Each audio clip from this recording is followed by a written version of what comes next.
Ancient moral codes and modern ethics, most people assume they're completely different.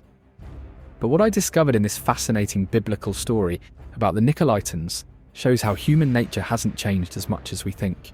That's quite a bold statement. What specifically made you draw that parallel? Well, you know how we often hear debates about personal freedom versus social responsibility? This ancient group, the Nicolaitans, basically created their own moral framework that justified any behaviour they wanted, they claimed. Since they were already saved, nothing they did mattered. So it's like an ancient version of, if it feels good, do it. Exactly. And that's where this incredible story from the Book of Judges comes in. It starts as this simple tale about a man trying to reconcile with his concubine, but it transforms into this dark parable about what happens when society loses its moral compass. You know what fascinates me about these ancient texts? How they build tension, like the way this story starts with all these scenes of almost excessive hospitality. Right, and that's so intentional. The text spends nearly 3 full days describing these elaborate meals, and this father-in-law who keeps saying, "Just stay one more night." It's like watching a horror movie where you're screaming at the characters not to go into that dark basement. So what happens when they finally leave? The tension must break at some point.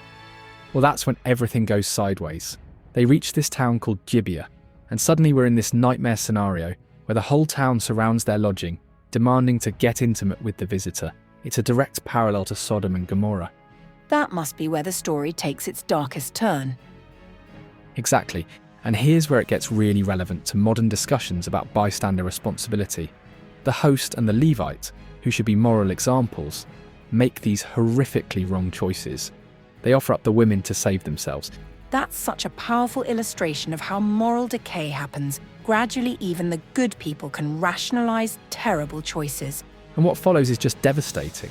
The concubine dies from the assault. And then in what might be the most shocking part, the Levite cuts her body into 12 pieces and sends them throughout Israel as a message. That's quite a way to make a point. What was the response? It sparked a civil war that nearly wiped out an entire tribe of Israel. But here's the fascinating part. The text specifically notes this happened when there was no king in Israel. It's suggesting that without proper authority and moral framework, society can quickly descend into chaos. Though we have to be careful about applying ancient solutions to modern problems, right? Oh, absolutely. We're not talking about establishing a monarchy here. But the psychological insights are remarkably relevant. Look at how quickly things escalated from a simple journey to complete societal breakdown. It's about what happens when we lose our moral consensus. You know, it's interesting how these ancient stories strip away our pretensions of sophistication. That's exactly it. They force us to confront some uncomfortable truths about human nature. We like to think we're so much more advanced than our ancestors. But are we really?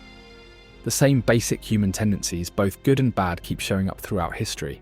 So what's the key takeaway for our modern context? I think it's that moral progress isn't guaranteed.